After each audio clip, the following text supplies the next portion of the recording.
What's up, everybody? May 23rd, Seattle, Washington. It's been a while since I've been in Seattle.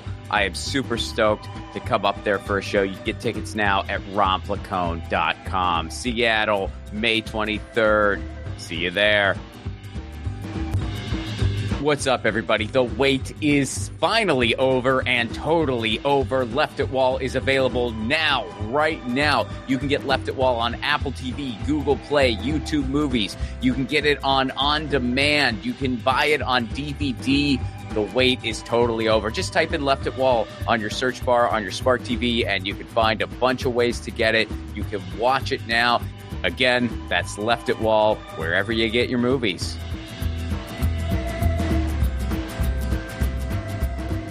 Episode 82. Jeremy Fury. Jeremy Fury is a musician, producer, and he lives it.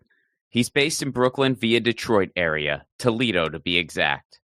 I first became aware of him when I discovered his band, Jeremy and the Harlequins. I became an instant fan. Jeremy's been recording and touring for over 20 years. Jeremy and the Harlequins are just one of his many, many accomplishments. From Pasadena to Marina Del Ray, from Brooklyn all the way to LA, welcome to the show, Jeremy Fury.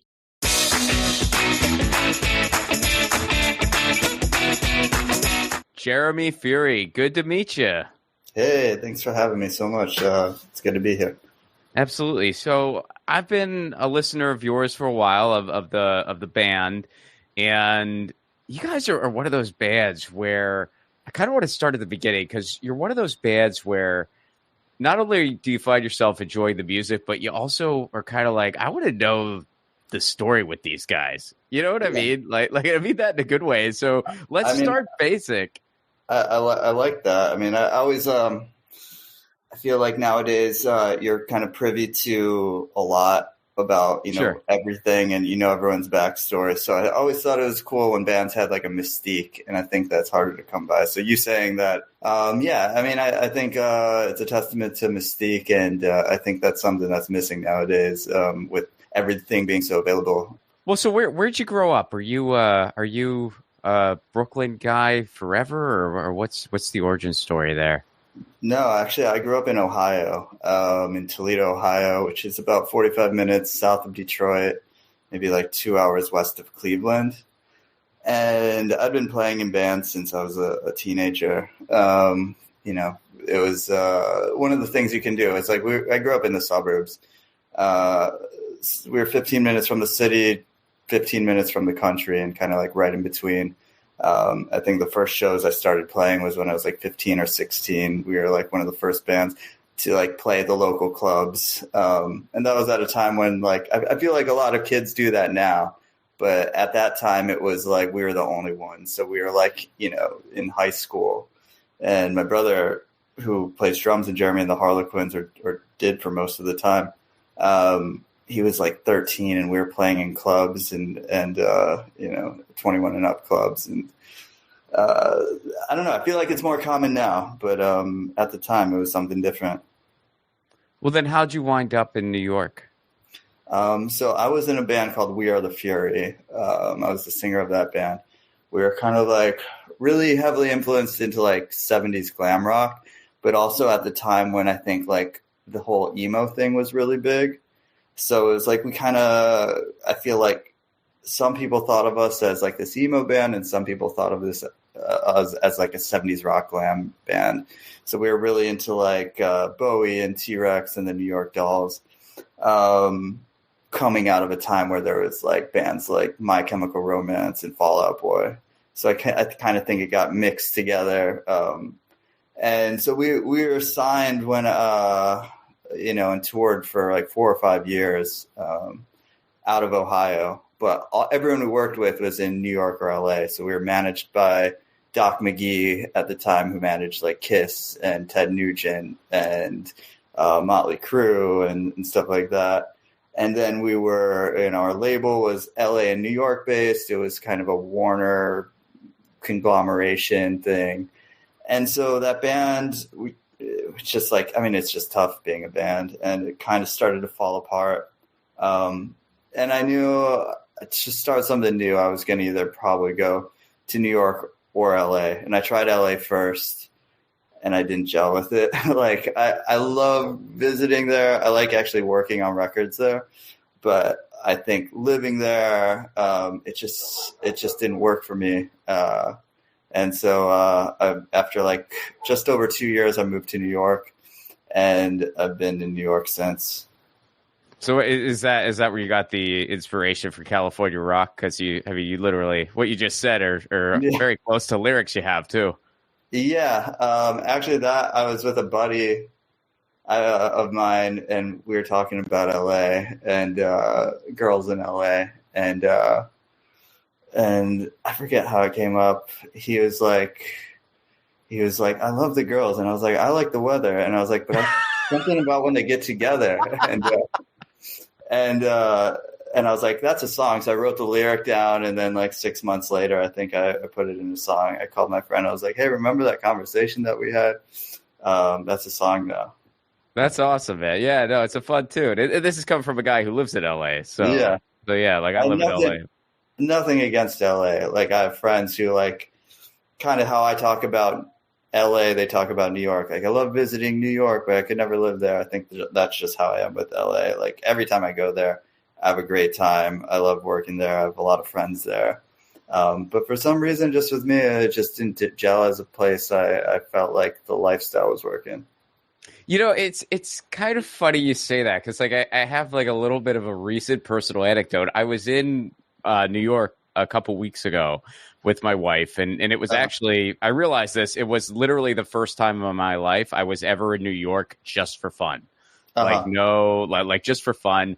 And we were talking, and I said, you know, every time I go to New York to like do shows or whatever, I always say, I love New York, but I'm glad I ended up in LA. And then I realized if I had it gone the other way, I would say the exact same thing, but the other way around.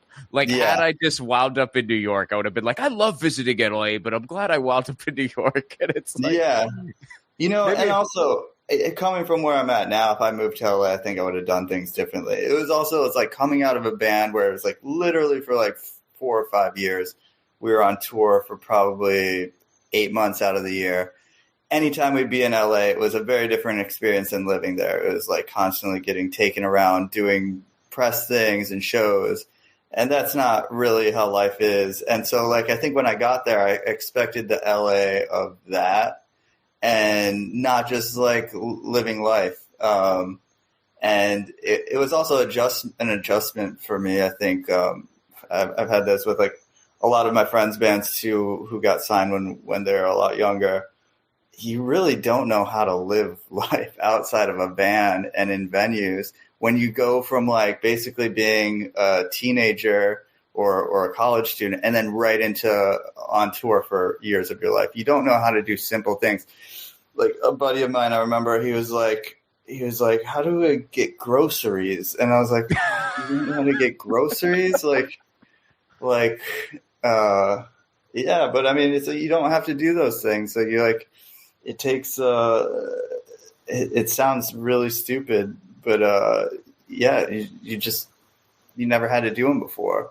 So like, I think I was a little bit more equipped than some people, but I just had to adjust in LA, and I don't think I adjusted until I actually got to New York. So let's get to the Jeremy and the Harlequins origin story then. That's how I first discovered you. So how did you put that band together?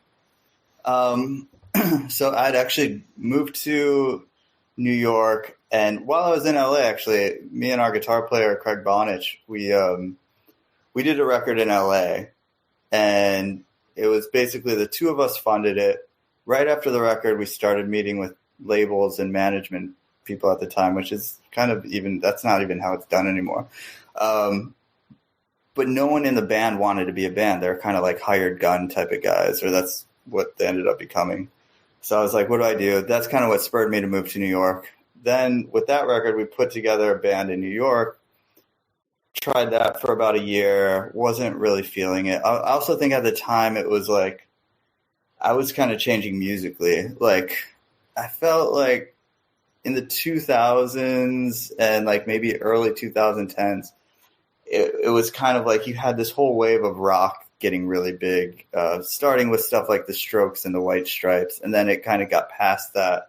And I think it kind of peaked for that run around like 2011 or 12. And it just seemed like it got bloated again. It kind of got, it wasn't as cool as it was when that run kind of started. But really all I like is the thing I like doing most musically and just what I listen to is a lot of rock and roll. And I kind of thought the only way to go somewhere from where it is now, at the same time, a lot of my rock and roller friends were starting to DJ and do electronic music, and I just wasn't into any of that. The only place I kind of saw it going, and the only place I wanted to go, was to strip it all back down and start from like the very beginning of rock and roll again. And like those were the first records I remember like my dad showing me were like Little Richard, Buddy Holly, Richie Valens, stuff like that. And I just started getting back into the stuff I listened to when I was just a few years old. And I was like, this is what I want to do. And so basically I'd been writing those songs for American Dreamer over the course of a few years. I was kind of lost. I was back in Detroit actually, or in Toledo, but my brother was back in town. He was living in Paris at the time. And he was like, let's just do a record right now. And because I had the songs written. And I was like, well, who's going to play bass? And he's like, oh, one of our friends, Nathan, he can play bass. And then I was like, let me call Craig and see if he wants to do it. Craig had just met another guitar player the day before. And he was like, I met this guy who's great at guitar. We all come out. This was like the summer, I think, of 2013. We rehearsed for like a week and a half, jumped in a studio in Detroit.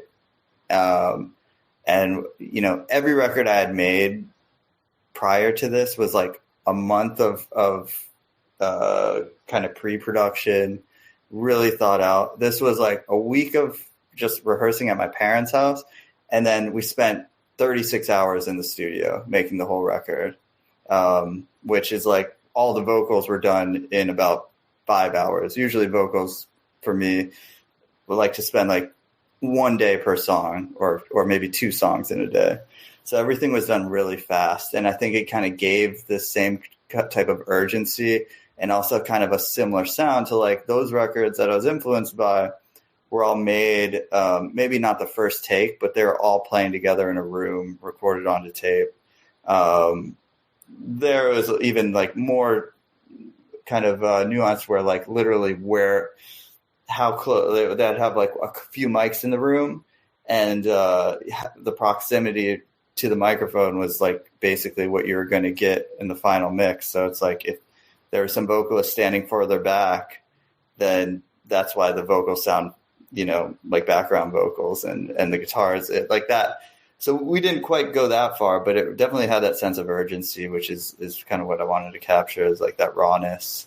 And so we made that record. We mixed it in New York when we got back to New York with Matt Verderay at a studio on the Lower East Side. And then we just started putting out singles like on our own. We pressed the vinyl on our own, and we just started kind of showing it to people and playing shows. And that was how we got started.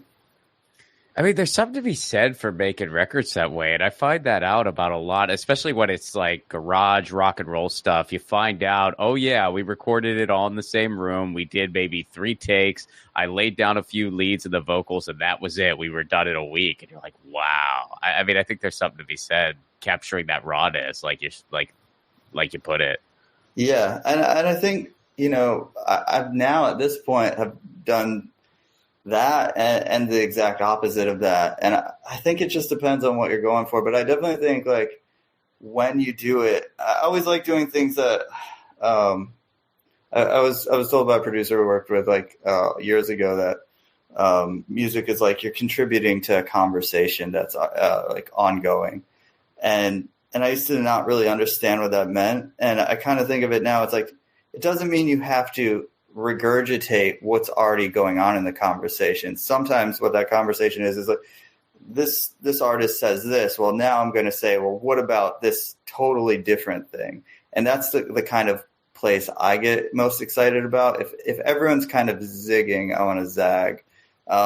Just because I think, like, you know, if it's already being said and they're saying it really well, there's a lot of good bands and artists right now, then I don't want to just do what everyone else is doing for the sake. I mean, if that's what I truly think is the right thing and I'm all about it, then okay, I'll take some elements from that, but and go in that direction. But I kind of feel like if everyone's saying the same thing, then I don't want to be one of those guys in the conversation that's everyone's saying this and me just being like, yeah, they're right. Yeah, they're right. Like, I want to say something new or take it in a different place. Well, listening to you guys, even with like the more recent stuff where you have a few more country nods than you had in the past, I really like the way, you know, you have these nods to, you know, 50s rock and roll, to garage rock and roll, and that's definitely there. And the melodies are very infectious. Yet at the same time, there's something about it that's just so freaking modern. And when you combine the two, like it just makes for some really enjoyable rock and roll. Was there like some deliberation in that, like as the band was developing?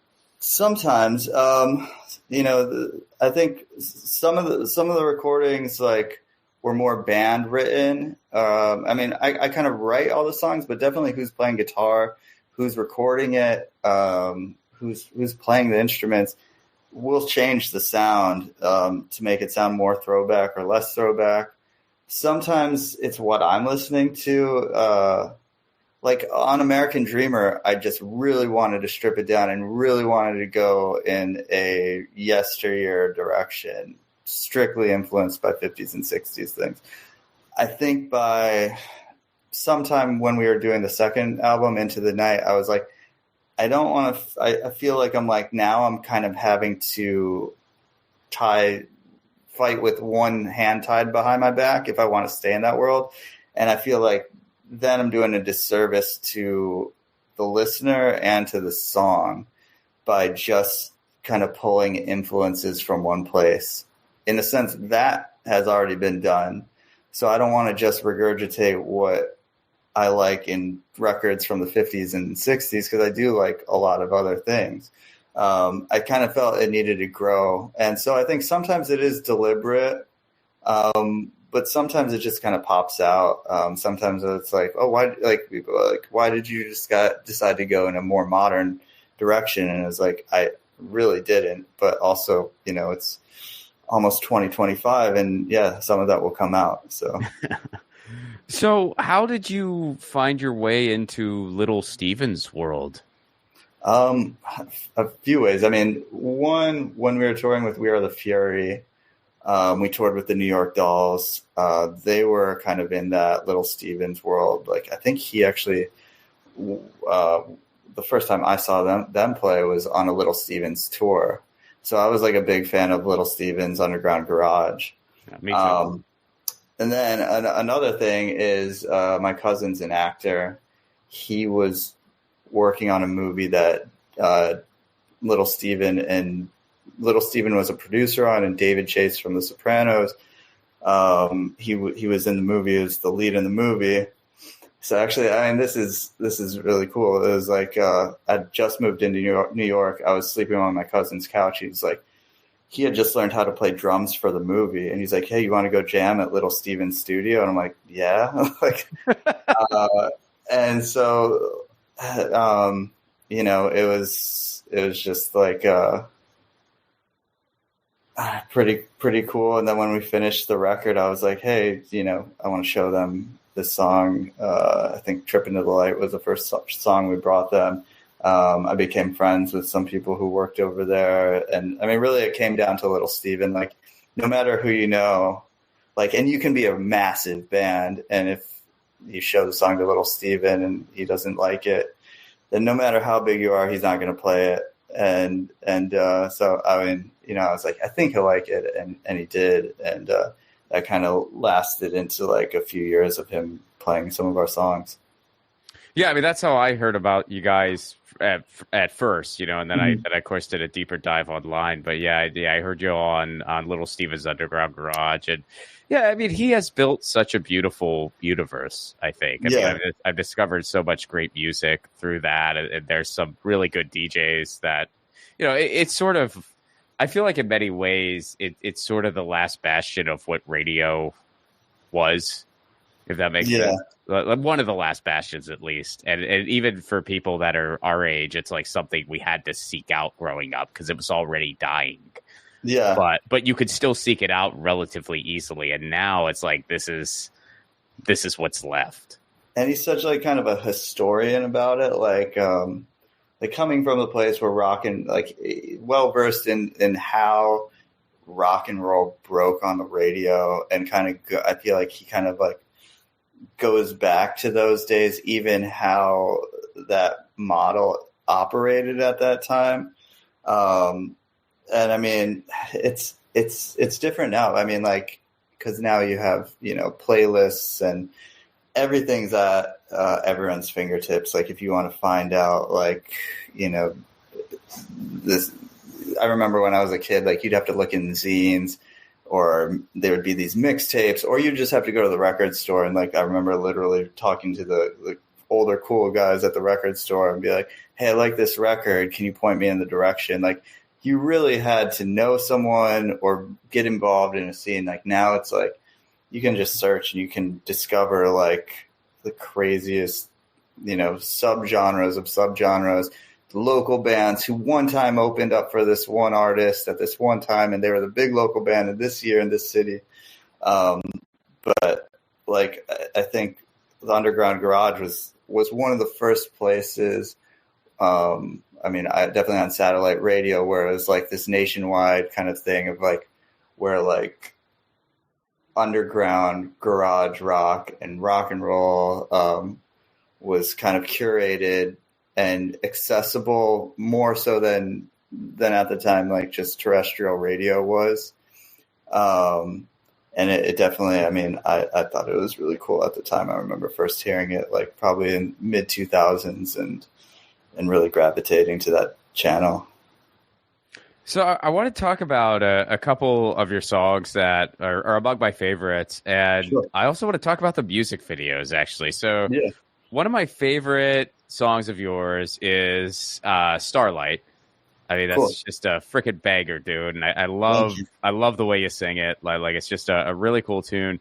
But I really dig the music video. And I wondered, like, if you kind of give me some thoughts on that. Like there's this sort of like this person just feeling, maybe overwhelmed by New York at first with some of the imagery, and then they get in the cab and then they're feeling more at home in New York. And like, I kind of get like this working class vibe. And I was going to ask you about the Red Wings shirt. I actually have the word Red Wings written down with a question mark, but Toledo as your hometown might have answered that already. But, actually, I got that shirt in New York at a vintage store, but I mean, I got it because like the Red Wings were the closest big hockey team, where I grew up, and I just thought it was a really cool shirt, and definitely, bringing it back home to where I kind of started.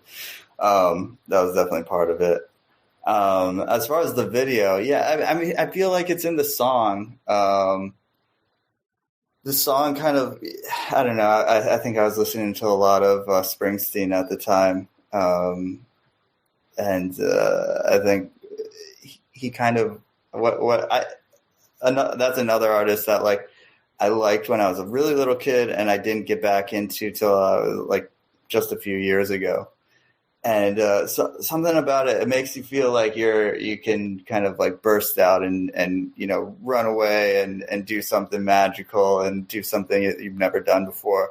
So I think that's in the song, and I think Jeffrey, the director who did the video, kind of was inspired by that feeling and wanted to kind of bring that element that was in the song into picture. And we wanted, with any video, it's like we want them to go hand in hand. And so I'm glad you picked up on that, because the whole song is just like we're made of the same things that stars are made of, so we can shine bright. Like we're not just as dark as things are. We're made of the most brightest, greatest things in the universe, and so we can shine like that. So then I also wanted to ask about Into the Night. And the music video there is mostly in Atlantic City, which I thought was just such the perfect choice for just the overall vibe of the song. So how did that unfold? So that actually, my cousin directed that video. So he's an actor. His name's John Magaro, and is this the same Little Steven actor? Yeah. So you can look him up. He's in tons of movies right now, some really big movies. But he directed that video, and he's really into like that kind of like Jersey sound, like obviously like the Stevie Van Zandt, Springsteen kind of world. And it was totally his idea to do that. But to be honest, like, we shot in Atlantic City, and we were just going around. I mean, it was like, I don't know the last time you've been to Atlantic City. I was just there over the summer, and like when you go in the summertime, it's fun. There's a lot of life. I think we went at like the end of winter, and it's like, it's a real thaw. Like, it's like, it's a little bit dark and depressing, but also it's kind of cool because it's like right on the edge of like sin. And like, it's like you go to Vegas now, and it's like, no matter when you go to Vegas, there's a lot of life going on. There's not like, it doesn't seem that dark a place. Atlantic City, like, you go at the end of winter, it can feel a bit brutal. And so I think that was part of the feeling that, that you're going to get through the darkness, not to be succumb to it. And so that was kind of the idea, is like starting there and then ending in New York. But also we shot, I don't know why my cousin wanted to do this, but I mean, we got some good shots from it, but like literally we shot on every shore. If you look at the video, we shot in Atlantic City. We shot at the, the Seaside Heights or Seaside Park. Mm-hmm. We shot in Asbury. We shot in Coney Island.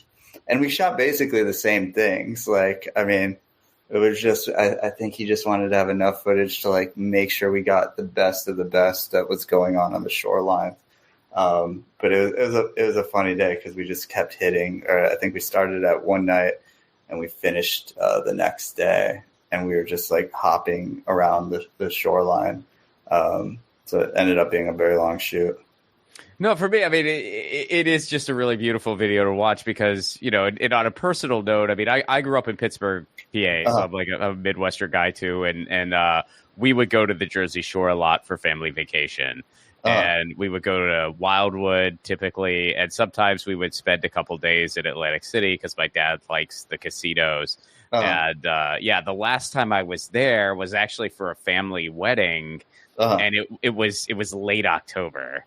So getting to what you're saying, I mean, it's not quite the dead of winter, but it's getting there. And you're looking around and you're going, Vegas made themselves family friendly and kind of reinvented themselves. Atlantic City said, we're going to take our chances. And, like a lot of it just sort of looks like it was left behind 40 years ago.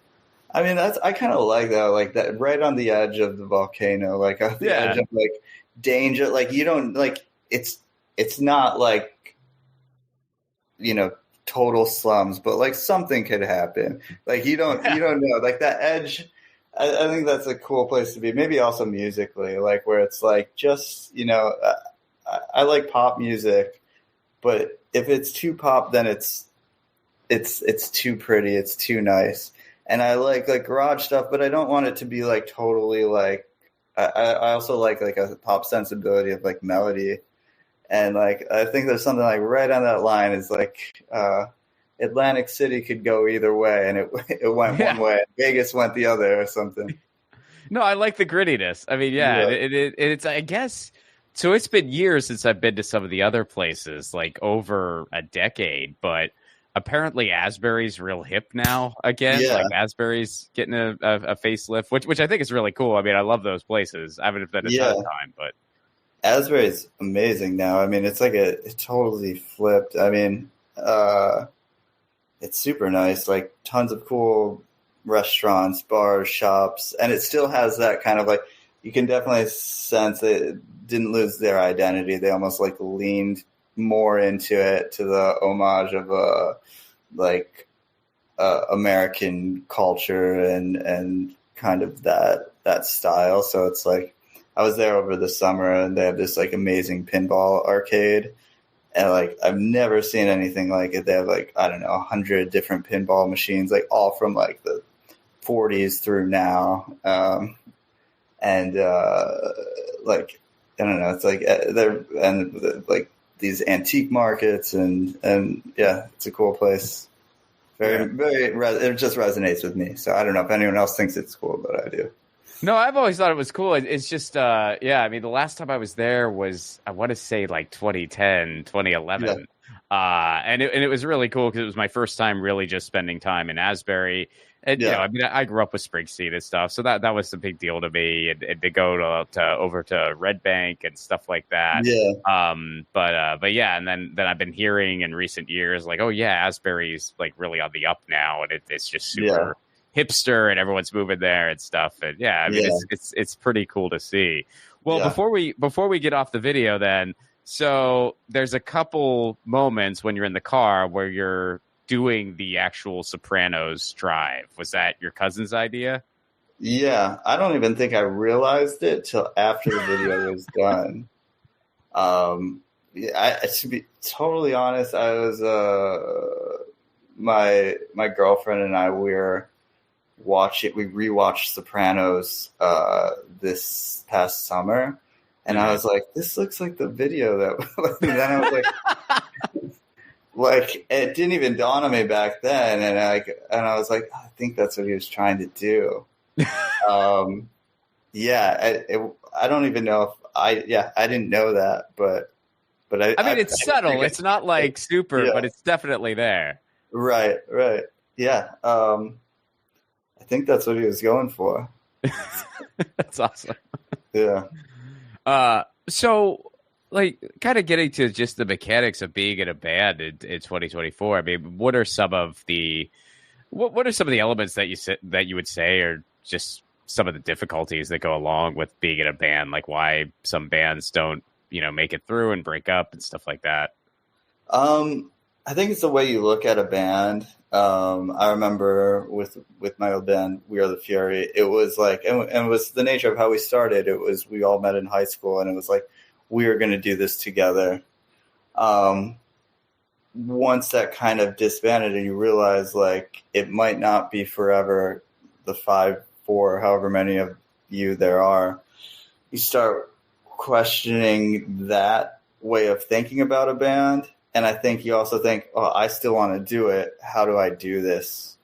And not end up in the situation I'm at right now. So with Jeremy and the Harlequins, I was like, I want all these people to be in the band because they're great and they're the right people. But if they're not, if, someone gets married and has kids and doesn't want to play anymore, how do we make it so, we can keep going, or I can keep going? Because at the end of the day, I think it's less about the band for this. It's about the songs and really the band is a vehicle for me to be able to keep putting out music. And I think when it's led by the vision of the songs, then I always like figure out a way to make it work. If it's not this guitar player, then we'll find the right guitar player to help bring out the song. If this drummer doesn't work, there's another drummer who will want to do it. I think there's always a way. There's been so many changes in the music industry. Just I would say since the pandemic, like streaming is a huge thing. Like radio is totally different than it was even 6 years ago. Music videos, like I remember when I was growing up and doing We Are the Fury, like MTV was still a very important piece of the puzzle. Now it's like you do a music video and maybe you get 15 seconds of someone's attention on Instagram or YouTube. So these are always things that are changing. But then I started thinking like, well, they've always been changing. It's just like if you kind of set yourself up to be like, this is the industry and this is how it will always be, then you've already lost. If you think about like when rock and roll started, it was a singles driven industry in the 50s. And then just because the technology changed, albums became a thing. And then that lasted, and then the CD changed things, and then press changed things, and then the internet changed things. And so it's like, it's always been changing. And then you think this whole industry as we know it has only been around for 70, 75 years. So to think like this is how it's got to be and this is how it's always going to be is like, just in that 75-year span, we've seen so much change. And and if you wanted to be a recorded music artist 85 years ago, you would have no context. It would totally not relate. So it's just like, I think it's most important that I've learned is to focus on the music and focus on the songs, and then take each performance or each tour as it is, and just keep wanting to do the next thing, keep wanting to do the next song, the next show. And then if you have to change someone out, or if someone doesn't want to be there, it's not the end of the world. As I used to think, it's a new opportunity. I like that. I mean, well, it's funny you bring up the timeline because, here in Los Angeles, and I'm sure you've been, following, the strikes that happened here, and things are still slow to get greenlit, and there's really a weird vibe here, to put it gently. And I mean, there are times where like I'm talking to people and I just go, look, this whole crazy experiment called Hollywood is only 100 years old. Right. Like, so who knows, like, what's going to be standing at the end of the day? And who knows, like, I don't know, maybe the ride's, I don't think it is, but maybe the ride's kind of over in a way, or it's definitely evolving no matter what. And some people just think that's an impossibility. And I'm like, it's not. And the thing that I tell people, I'm like, look, if I was in Detroit in 1978 in the music scene and I told everyone this is going to be over in 2 years, they'd all think I was out of my mind. Yeah. But then 2 years later, they'd ask me where I got my crystal ball from, So it's like you really, you just never know. And it kind of is a wild thing. Well, what would you say is the key to longevity? A positive attitude, I think, being optimistic.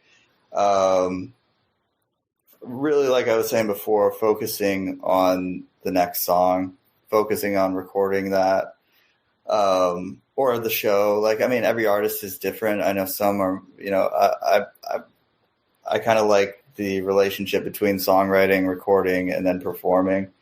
Some artists are, just are singers. Some are just writers. So whatever it is, I think focus on that. And then you start figuring out, like, if the technology is changing, okay, there's some great things about new technology that, as opposed to looking at it like the end of the world, look at it like it's an opportunity for something way bigger than what you could have thought it to be. So it's like, I guess, like, I remember being hung up on, like, I really wanted to get signed to a major label. And I feel like maybe in Hollywood, it'd be like, I really want to get in a let's say your dream was to get a lead role in a major motion picture, right?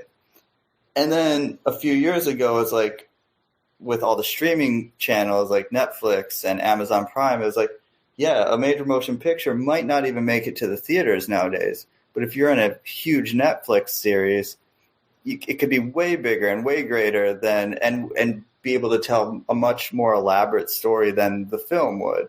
But if you're so limited on that one goal, then you would have missed out on maybe being in this other thing. So I think it's like, if you wanted to, get as a musician, like get signed to a major label, get one big record release, it could work out. It could also be the kiss of death and you never do another record again. Whereas if you look at it, I just want to make more music. Well, maybe being totally independent is a much better thing for longevity than having focused on this one thing that you thought and you're taught is the end of the basically the pinnacle.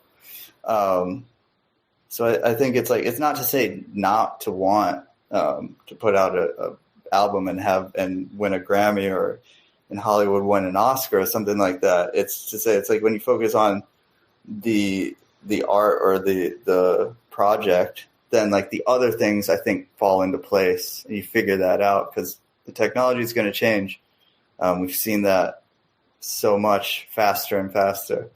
But I think people really like stories and they really like songs. And so at least that's what I want to focus on. So in closing here, tell people where they can go to learn more about you, where they can find the music and everything else. Sure. I mean, I think everyone has a different way of listening to music. So if you have Spotify, we're on Spotify, Jeremy and the Harlequins. Instagram, Jeremy and the Harlequins, jeremyandtheharlequins.com. A lot of we have records on vinyl and CD. You can get them on any of your choice of online retail. A lot of your record stores should carry it. If they don't carry it, ask them and they can order it for you. The good part right now, I feel like as long as you have a phone in your pocket, you can probably type in our name, and whatever your choice of listening apparatus is, we're there. Jeremy, thanks so much for doing this. Hey, thanks for having me. That was Jeremy Fury. Check out Jeremy and the Harlequins. They are a fantastic group out of Brooklyn. Check them out. Listen to their music. Music for the 1000 podcast is provided by Andrew Saxon. Be sure to check out his podcast, the Baywatching Podcast, wherever you get your podcasts. Leave us a 5-star review, would you? This is still a very, very new podcast. Every 5-star review helps. And if you want to support this show on the sustainability end, you can do so over at patreon.com/romplacone. For a Give What You Can level, you get free tickets to shows and events. You get insider information not available anywhere else. You get full stand-up clips not available anywhere else. And we do a Zoom hangout once a month. It's a really, really cool community, and you can become part of that for a Give What You Can level. Even $1 a month goes a long way. All right, 82. We are still Generation X, tail end Gen Xer. We're almost my generation now. We're getting there. We're getting to the millennials. Keeping on climbing. Soon we're going to be out of the 90s and into the aughts. And then I don't know what I'm going to do. After 100, I don't know what references I'll be able to make. But we're going to find out. Part of the journey. See you next week.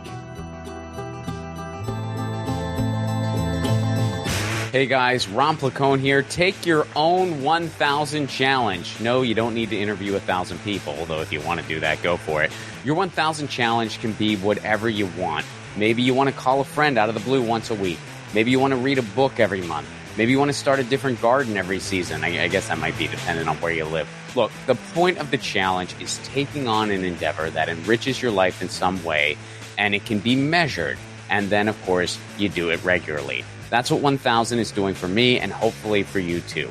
The main reason for this podcast and every podcast I've ever done is to build community. So take your own challenge. Then join our Facebook group. It's called 1,000 What's Your Challenge? ? That's 1,000 What's Your Challenge ? And post about what your 1,000 challenge is and the progress you're making. All I ask is that people be encouraging of each other's challenges. This is personal and vulnerable, so be cool. There's enough negativity on social media. We don't need to add to it.